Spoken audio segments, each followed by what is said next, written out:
Well, you've done it. You've arrived at the final lecture for Morgan's version of General Physics 2. So this is the last, let's say about 40 minutes that you will have to spend listening to me talk to you from your computer screen. This one deals with the topic of thin lenses and Snell's law. In fact, we're going to do Snell's law first and then finally turn to the concept of lenses. So reflection and refraction often go together in various situations. Recall that again our model says whenever a wave strikes a boundary, part of that wave gets reflected and part of that wave gets transmitted into the new material, and if that new material has a different index of refraction than the material that it started out in, then that ray of light gets bent, and we want to study how that ray of light gets bent in particular. So here's a ray of light hitting a boundary between some air and some water, and the angle of incidence here is called theta 1.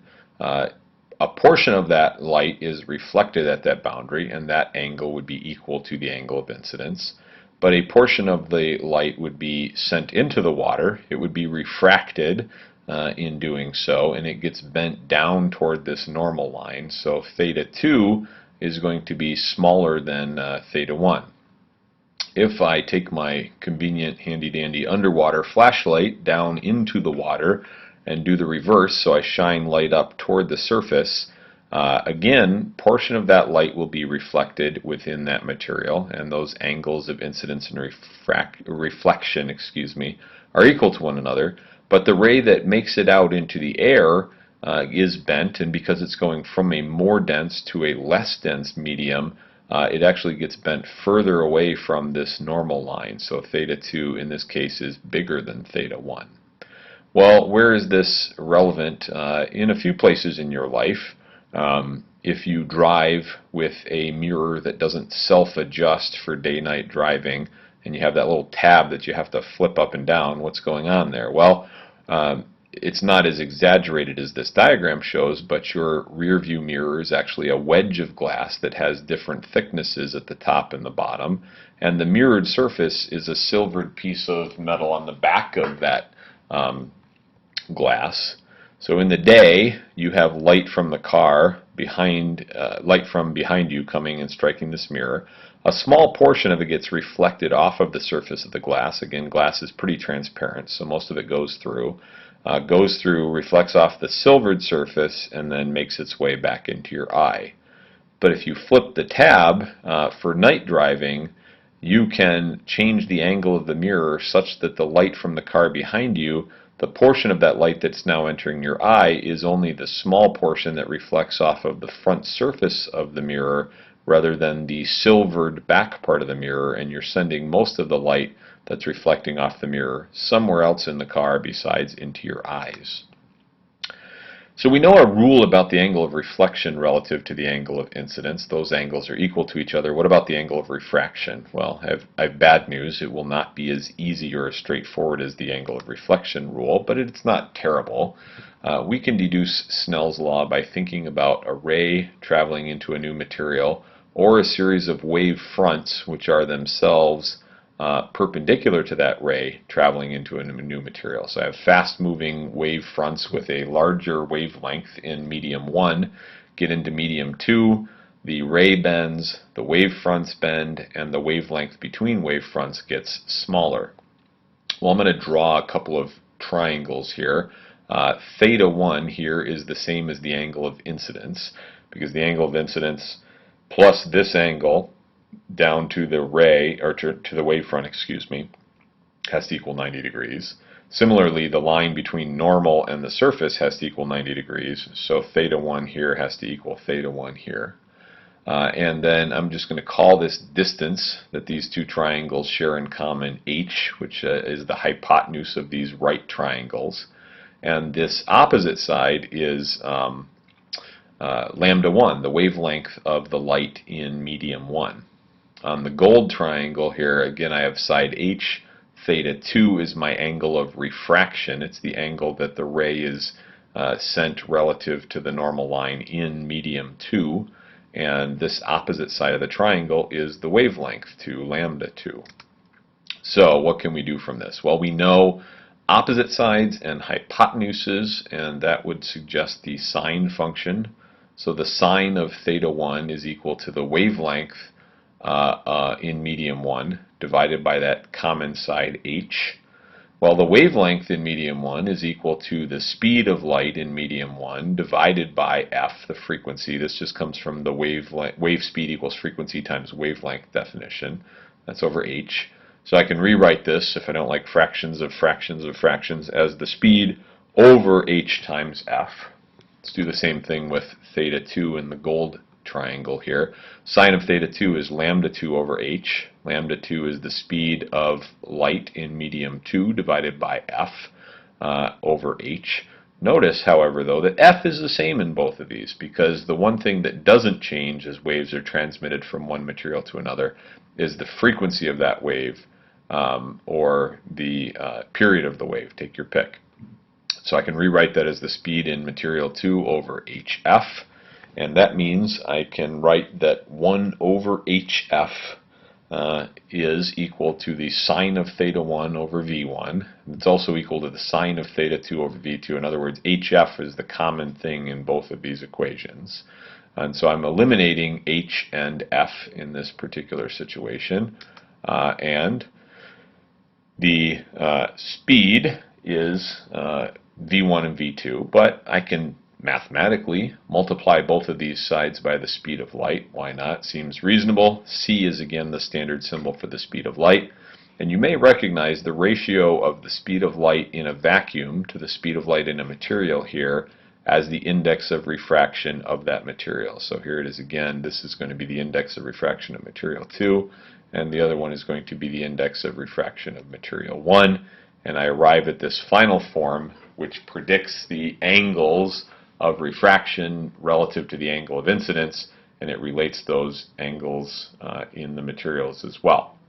This is known as Snell's law, which says the index of refraction in material 1 times the sine of the angle in material 1 is equal to the index of refraction in material 2 times the sine of the angle in material 2. And it doesn't matter which angle is the angle of incidence and which is the angle of refraction. You just have to line up the appropriate angle with the appropriate material.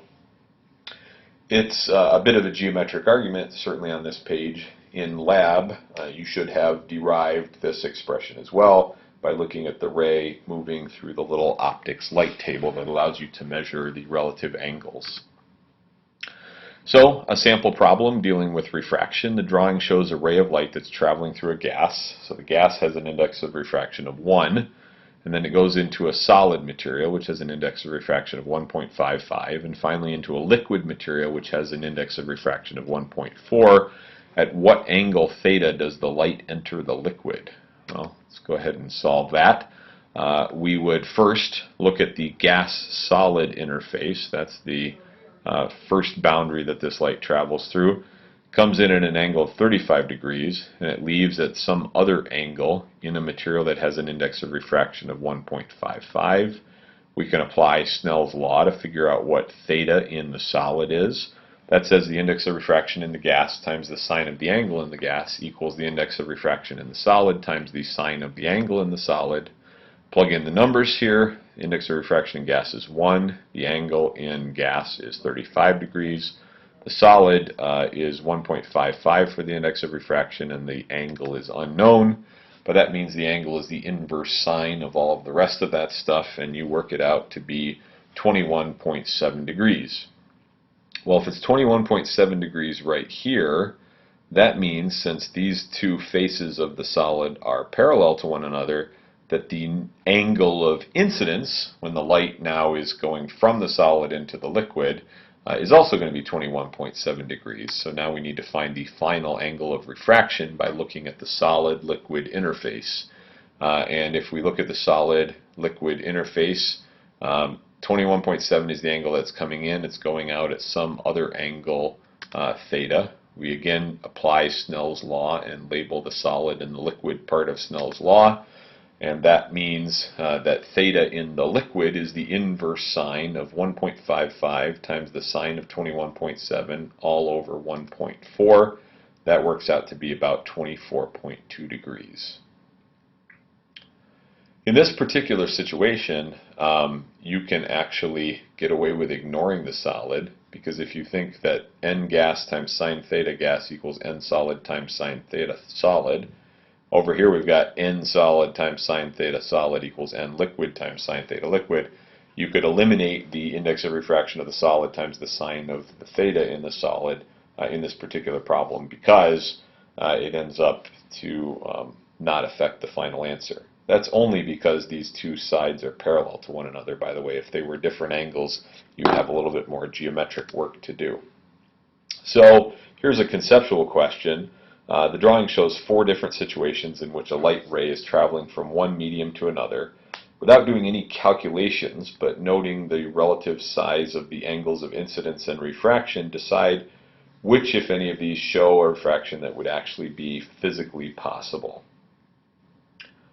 Well, again, I would encourage you to pause the presentation and see if you can work out what the answers are. I'm going to go ahead and talk about mine now.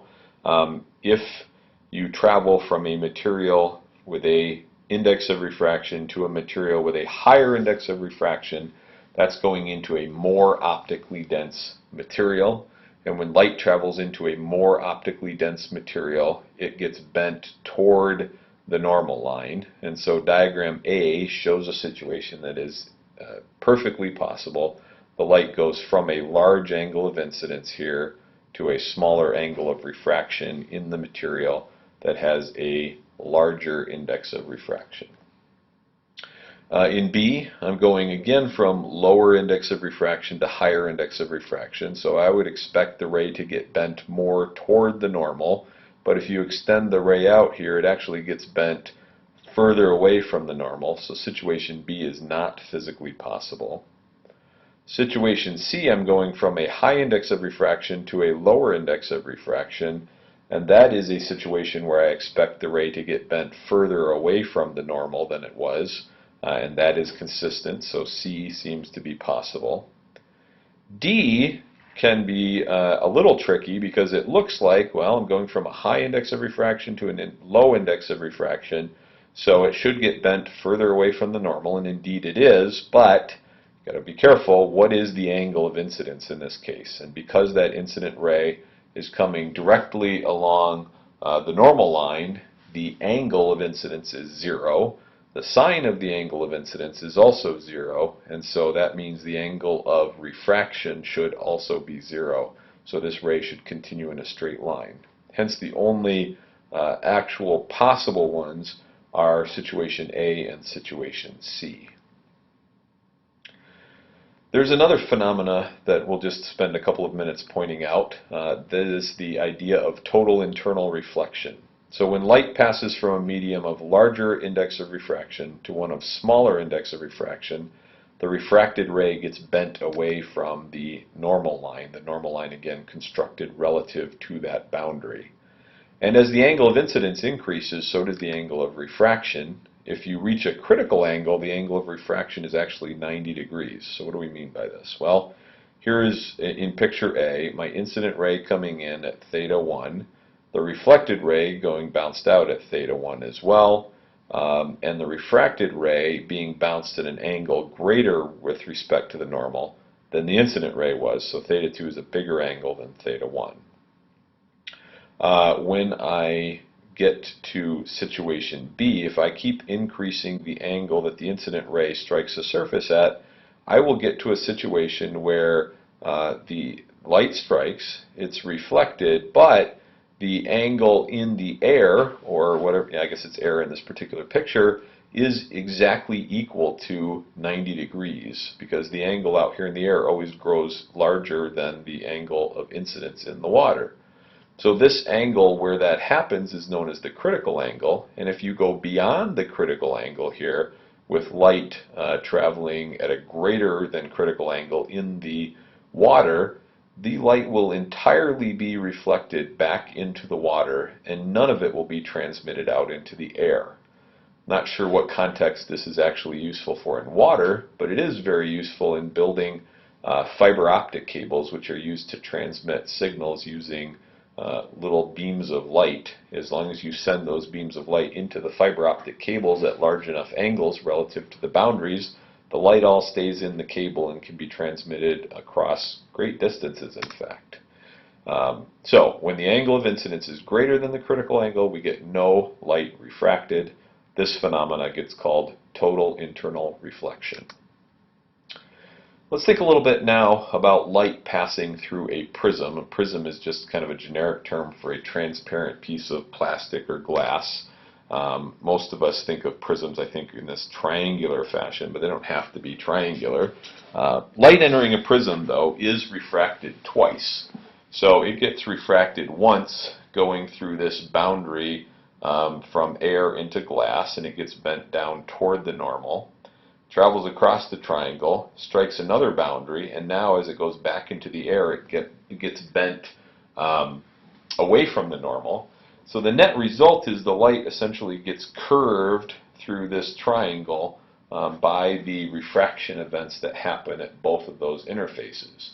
And hopefully you observed this in the lab when you were experimenting with the rays of light interacting with the triangular end of that rhombus in the optics kit.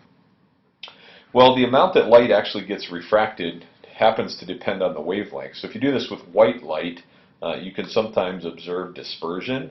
So a prism disperses the light, meaning that the violet light with a shorter wavelength gets bent more.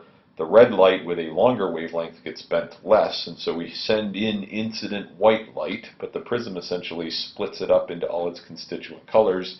Hence, when you're looking at light through a prism, you see all of the various colors of the rainbow, even though the light on the other side does not appear to have those colors in it. Well, we're going to use this model of a prism to talk about what we think happens to light passing through a lens. So if I combine two of these prisms together, it gives me a model of a converging lens, because light would come in parallel to the principal axis. By the top prism, that light would get bent downward, and the bottom prism would bend the light upward, and so those rays of light are coming together, even though they're not all coming together at the exact same spot. But that is a lot like a converging lens. The only difference in a converging lens is we gently bend those surfaces so that the further out you are on the lens, the more the light is bent, and if you've ground that lens appropriately, they will all come together at a common point, which we call the focal point of that lens. That is located a focal length away from the lens along the principal axis. If we take two triangles oriented like this, or two prisms rather oriented like this, the prism above the principal axis would bend light away from the principal axis. The prism below the principal axis would bend light away from the principal axis as well. This would make light diverge, and it is a model of a diverging lens, which again does this very thing, but it has a changing curvature, so the light again further away from the center of the lens is bent more than the light that hits the lens nearer to the middle of that lens. Again, you can define a focal length, but it's a little bit trickier to do. That focal length is the position, or the length rather, to the focal point where all of these rays of light viewed from the far side of the lens appeared to have originated from. So on this diagram, they're drawn with a series of dashed lines. We again will form images just like we did with mirrors when we send light through lenses. And it's again useful if you are doing a geometric solution to this to do some ray tracing to think about convenient rays to draw. The good news is, if you understand the mirrors, the lenses are essentially the same thing, except instead of reflecting light back in the original direction from where it came, the light is transmitted through the lens. So I would have a ray of light that would enter the system and go, or rather go from the top of the object parallel to the principal axis and be refracted down through the focal length of the lens. The lens has two focal points, one on either side due to its symmetry, and then another ray of light would go from the top of the object down through the focal point of the lens and then be refracted out parallel to the principal axis. A third ray might pass straight through the middle of the lens, essentially undeflected, since the sides of the middle of the lens are parallel to one another. Now, if you've thought about the light passing through a cube in lab, you actually know that it gets bent twice at this interface, and even though the ray out on the other side is parallel to this ray, they don't form a line with each other. That's one of the reasons all of this is called thin lens equations, because we're assuming the lens has almost no thickness in order to do the derivations and the geometric approximations that we're making. If you have a diverging lens, same ray that goes parallel to the principal axis now gets diverged away from the focal point on one side of the lens. A second ray heads directly toward the focal point on the far side of the lens, but then gets diverged and emerges parallel to the principal axis. And a third ray again passes through the center of that lens, largely unchanged. So let's use that to do a little bit of ray tracing, and I realize I did not build the final image. So hey, look, there's the answer. Let's see how we get the answer. Well, here's my pine tree. I think I first made this slide when I lived back in Maine, which has a few pine trees. Again, I've located the tail of this object on the principal axis, and I'm doing that to allow me to only do the ray tracing from one point on this particular object. So if I trace a ray that's parallel to the principal axis, it gets sent down through the focal point on the other side. A second ray that travels down through the focal point on the one side emerges parallel to the principal axis on the far side of the converging or convex lens. And those two form an image location. So here is the image of the pine tree, and that's enough, but it never hurts to draw a third or a fourth ray to check your reasoning. A third ray that passes directly through the center of that lens will also converge on that same point, so that increases my confidence that I've sketched this correctly and correctly identified the location of the image. So how would this image be characterized? Well, it would be inverted relative to the original. It's upside down here. It would be real because actual rays of light are converging on this point, forming this image. And it would be slightly reduced in size relative to the original if I compare the size of this pine tree that I sketched relative to the original pine tree over here. Another way you can know that is the object distance here is slightly larger than 2 times the focal length. The image distance is slightly smaller than 2 times the focal length, and anytime the image distance is smaller than the object distance, the object is reduced in size.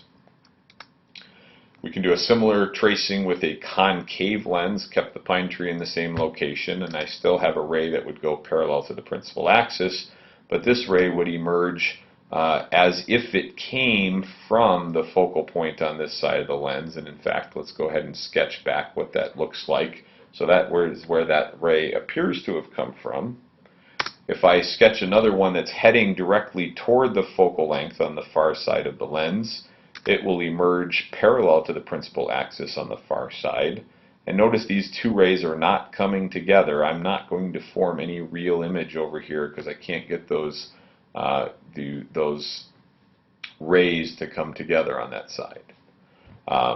But if you trace back where that ray appears to have come from, it appears to have come from back here. And I do notice that those virtual rays are converging at a location that is closer to the lens than the focal length of that lens. A third ray would pass directly through the center of this lens and pass through that location as well. And so we are forming an image on this far side, but that image is a virtual image because it's formed where the rays of light appear to have originated from, but with the exception of this ray that passes directly through the center of the lens, there's no actual multiple rays of light converging at that point to form an image. So if I'm an observer over here, I can look back through the lens and see the image, but I could not put a little screen or a piece of film over on the other side and record or observe the image on either of those objects. Just like we did for the mirrors, you can deduce a thin lens equation, and it has to do with looking at some of these principal rays that get drawn. So principal ray 1 was parallel to the principal axis and then passed down through the focal point. So it has what looks like salmon-colored triangles to me at least. These opposite angles would be the same theta. This distance is the focal length, and then this distance out here is the image distance, where the image is formed. And the object height is the size of the far side of this particular triangle, while the image height is the size of the far side of this triangle. Ray 3 that goes straight through the center of the lens forms two different similar triangles with the gold color here on diagram C. And so those share a common angle as well. And they again have their far sides with the image and the object height. And we're going to use this. So from diagram B, you can write relationships that relate the opposite side of the triangles to the adjacent side of the triangles. So for this triangle, you would say the tangent of theta equals the height of the object over the focal length. For this other triangle, the tangent of theta equals minus the image height, because the image is flipped on the other side of the principal axis, over the image distance minus the focal length. From diagram C, you can write that the tangent of theta prime equals the tangent of theta prime, and that's equal to HO over DO, or minus HI over DI. And if those two angles are equal to each other, if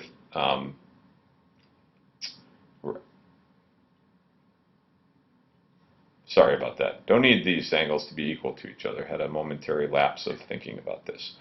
I can rewrite this to be the ratio of image height over object height. So if I move all the height terms over to the right side here, I'll get image height over object height equals, and then it'll be minus image distance minus focal length over focal length. So I'm just rewriting this in terms of image height over object height. Do the same thing here, rewrite this in terms of image height over object height, and that'll equal minus image distance over object distance, which we've previously defined to be the magnification of an image. When we've done mirrors, it will in fact be the same definition here for lenses. So from that, you can do a couple of more steps of algebra to show the thin lens equation. Basically, you have minus di over f plus f over f equals minus di over do. The f over f becomes 1, and then if you divide through everything by image distance, you'll find the thin lens equation, which, surprise, is exactly the same as the mirror equation. So that's kind of a nice thing. The mirrors and the lenses do the same thing to light, basically, except a converging mirror, a concave mirror, does the same thing as a convex or converging lens.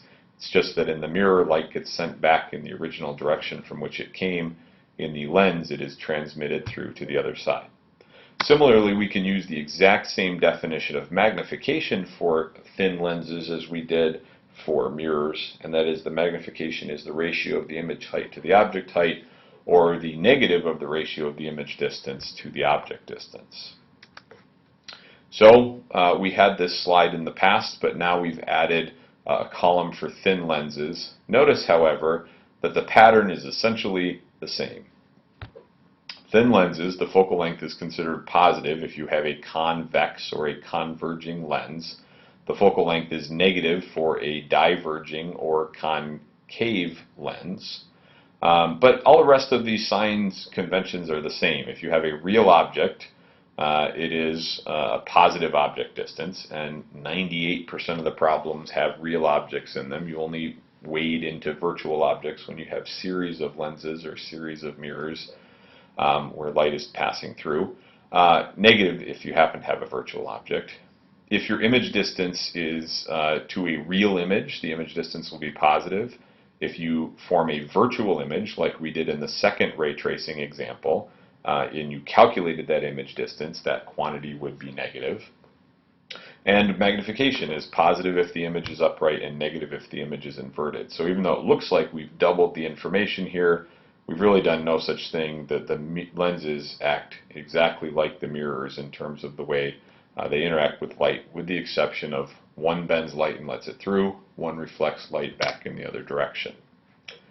So, a couple of conceptual questions about this. An object is located on the optical axis at a distance of 8 centimeters from a thin converging lens having a focal length of 10 centimeters.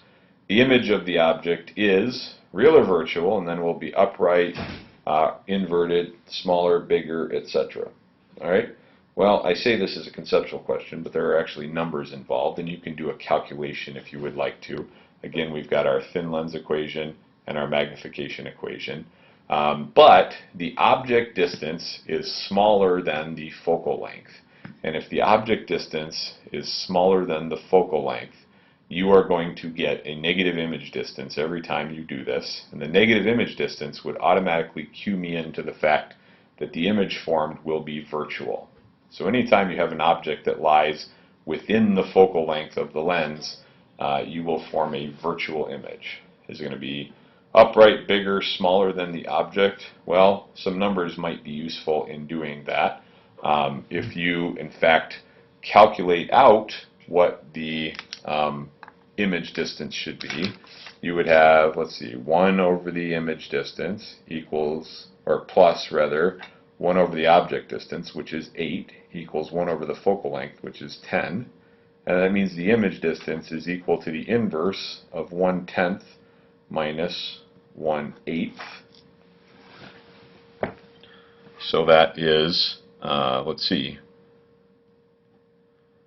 4/40 minus 5/40, all inverted. That's negative 1/40, which means when I invert that, I'll get an image distance of negative 40 centimeters.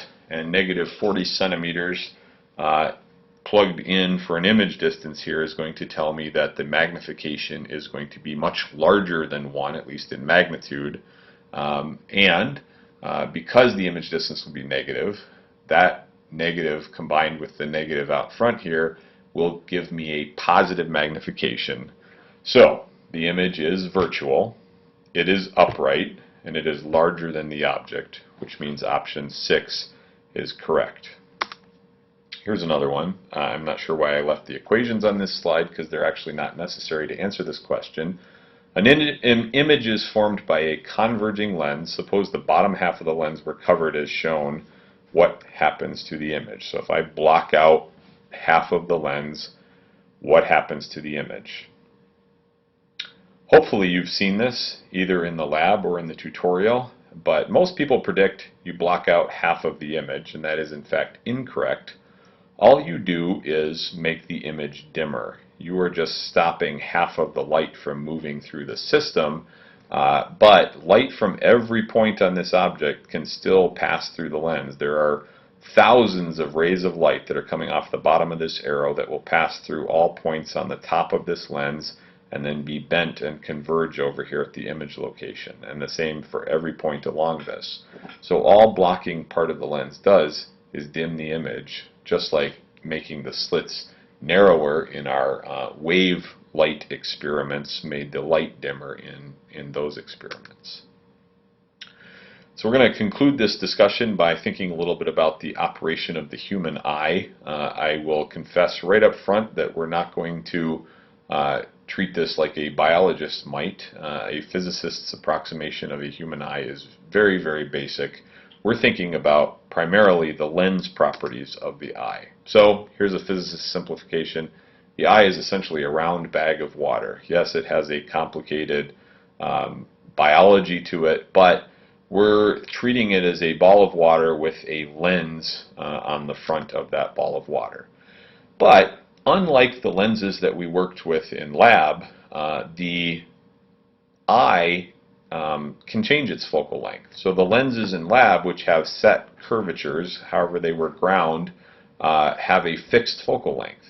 The eye can change its focal length. What you really don't want to change with an eye is the image distance, because the distance between the lens of your eye and the back of your eyeball is a fairly fixed quantity. And so in most of the lens problems we do with typical glass or plastic lenses, the focal length is treated as a constant and the image and object distances change. Here, the focal length changes while the image distance stays constant. And we define something called the near point to be the closest distance we can see an object in focus. You can see this yourself right now if you want to. It's easier if you close one eye to do this. So if you close one eye and then you look at something like, heck, I'm looking at my thumb right now, hold something out at arm's length and look at it, you should be able to see it in fairly sharp focus if your eyes are okay. But then if you pull that object back toward your eye, you can still focus on it, though you might notice it's more and more work to do so. And at some point, it'll get close enough to your eye that no matter how much you squeeze your eyeball, you will not be able to clearly focus on that object. So this is called the near point, which is the closest distance we can see an object in focus. The positive, optimistic news is that near point gets further and further from you the older you get, and your eyes get worse and worse. So there's something to look forward to. All right, let's use those ideas and the thin lens and magnification equations to solve a problem dealing with the human eye. If we approximate the human eye as a single thin lens that is 2.6 centimeters from the retina, what is the eye's near point distance if the smallest focal length the eye can produce is 2.2 centimeters? What's the focal length of the eye when it is focused on an object that is 120 centimeters away? And what's the focal length of the eye when it's focused on an object that is 12 centimeters away? Okay? One at a time. All right. What is the near point distance of the eye if the smallest focal length the eye can produce is 2.2 centimeters? Well, from here I see I have a fixed image distance, that's the 2.6 centimeters, and I have a focal length of 2.2 centimeters. So what I'm really looking for is the object distance, because the near point is the point where you're holding an object that you can barely focus on close to your eye. So here's the near point distance. There's your finger that you're staring at with your eyeball right here, and the distance across the eyeball is 2.6 centimeters. So let's apply the thin lens equation. 1 over the image distance plus 1 over the object distance equals 1 over the focal length. That means 1 over the object distance equals 1 over the focal length minus 1 over the image distance, and that means the object distance is the inverse of 1 over the focal length minus 1 over the image distance. If we plug in the givens, 2.2 centimeters for the focal length, 2.6 centimeters for the image distance, we will find the object distance is 14.3 centimeters. So this means a person should be able to focus on objects further away from their eye than 14.3 centimeters, but 14.3 centimeters would be the closest they can cleanly focus on those objects. 2. What is the focal length of the eye when it's focused on something that is 120 centimeters away? So now I have an object 120 centimeters away from my eye. My eye is still 2.6 centimeters wide. This diagram is not to scale. Let's plug those quantities into the thin lens equation again, but now we have an object distance and an image distance, so now we're looking for a focal length of this system.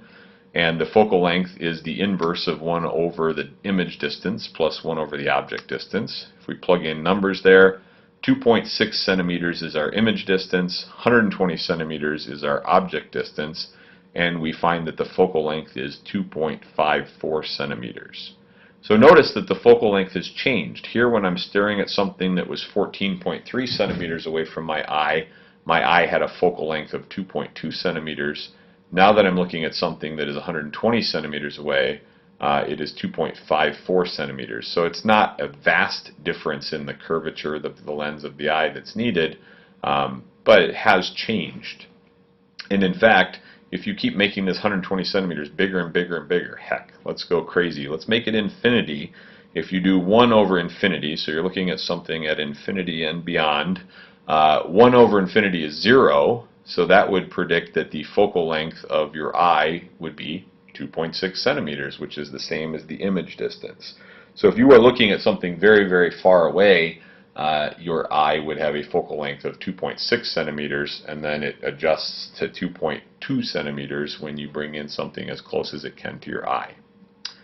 Number 3, what's the focal length of the eye when it is focused on an object at a distance of 12 centimeters away? Well, that is a trick question. You can't do this. Why can't you do this? Because we previously determined that the near point of the eye is 14.3 centimeters. That means your eye can't physically focus on anything that is closer to the eye than the 14.3 centimeters unless you put some sort of additional lens in front of your eye to help focus the light. So we're going to wrap up with just a brief qualitative discussion of the phenomena of nearsightedness and farsightedness, since many of us suffer from one or the others of those. When you are said to be nearsighted, which is much more common, well, I guess it's common throughout the population, but I would say if you are under the age of 30 and have vision problems, I would bet good money that you are likely to be nearsighted. Most of the problems are nearsightedness in the younger population. What's happening is you have light from a distant object that is passing through the relaxed lens of your eye, but your eye is not relaxed enough. It is bending the light too much, and it is forming the image in front of the retina of your eye, and therefore the light passes through and you see a fuzzy image when the light actually hits the retina in back of the eye. If you put a diverging lens in front of your eye, it bends the rays of light coming from that distant object slightly further away from each other, and that is all that you need for the lens of your eye to do the rest of your work and bring those two rays of light together on the retina, and then you will see a clearly formed image in your eye. And if you, in doing so, your eye actually assumes that the image is formed from a different distance away, so it actually brings the image of the object closer to your eye, and you form a virtual image using that diverging lens at a point that is called the far point of a nearsighted eye. And just like the near point of an eye is the closest you can see something in focus, the far point for a nearsighted eye is the furthest you can see something in focus before you need some optical assistance in order to see things clearly focused. Farsightedness is the reverse of this, and farsightedness is much more common in the older population in terms of vision problems. So farsightedness, you have this near point of a farsighted eye. You can't focus on anything that's closer to your eye than that. And the object that is closer than that near point, you're squeezing your lens to try to make the focal length of your lens as small as you can. Light that's passing through that lens gets bent, but it can't get bent enough, and so it would form a sharp image behind the retina if your retina weren't there. But your retina is there, and that means you're getting a fuzzy image on the retina. You put a converging lens in front of your eye, and that bends those rays of light together a little bit more. And so that converging lens, coupled with the converging lens of the front of your eye, allow the light to now get bent and form a sharp image on the retina, and you can see things clearly. However, the virtual image that you see appears to actually be further away from your eye than the object actually is.